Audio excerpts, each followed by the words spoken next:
Hello' everyone, আজি মই গৈ আছোঁ মোৰ মামাহঁতৰ ঘৰলৈ। আৰু মোৰ মামাহঁতৰ ঘৰ যোৰহাট টাউনৰ পৰা বেছি দূৰত নহয় অৱশ্যে। যোৰহাটৰ ককিলামুখ বুলি কয়, ককিলামুখ নহতীয়া গাঁৱত। আৰু এয়া মই গৈ আছোঁ। আৰু এইটো কোনটো পইণ্ট গম পাইছে নহয় চাগৈ, বাগানভেলিয়াৰ পইণ্টটো। আৰু এইফালেদি মই গৈ আছোঁ।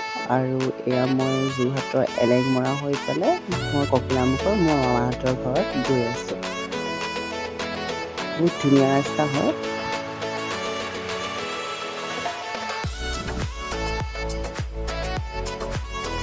আৰু মামাহঁতৰ ঘৰৰ ফালে ব্ৰহ্মপুত্ৰ পাৰৰ প্ৰাকৃতিক দৃশ্যবিলাক বহুত ভাল লাগে। সেইকাৰণে মই প্ৰায়ে গৈ থাকোঁ মামাহঁতৰ ঘৰৰ ফালে। আৰু মামাৰ ল'ৰাটোৰ লগত এয়া অলপ ব্ৰহ্মপুত্ৰৰ পাৰলৈ অকণমান আহিছোঁ ফুৰিবলৈ। বহুত বতাহ মাৰি আছিলে। আৰু এইখন আমাৰ মামাহঁতৰ পাচলিৰ বাৰী। আৰু এইবিলাক হৈছে ৰঙালাও খেতি, আৰু এইফালে আছে দাংবডি আৰু কিবাকিবি ঢেৰ কৰিছে মামাহঁতে। এইখন ৰঙালাও খেতি।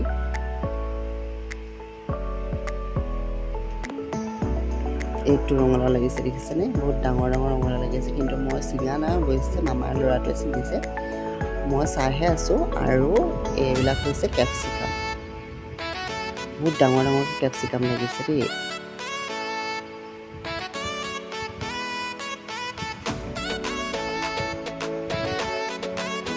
বহুত ডাঙৰ বাৰী হয় এইখন। 6 নম্বৰ স্পাৰ বুলি কয় ককিলামুখৰ। আৰু মামাৰ ল'ৰাটোৱে কেপচিকাম ছিঙি আছে। আৰু এয়া মই বেগত ধুনীয়াকৈ কেপচিকাম কেইটামান ঘৰলৈ বুলি ভৰাই ল'লোঁ। আৰু ৰঙালাও এটা কাটি দিছে। এটা নহ'ব হৈছে, মই কেইবাটাও ৰঙালাও আনিছোঁ।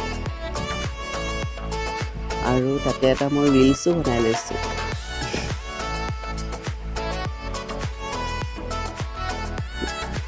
মই অৱশ্যে য'লৈকে যাওঁ তাতে এটা ৰিলছ এটা বনাওঁৱেই, সৰুকৈ হ'লেও।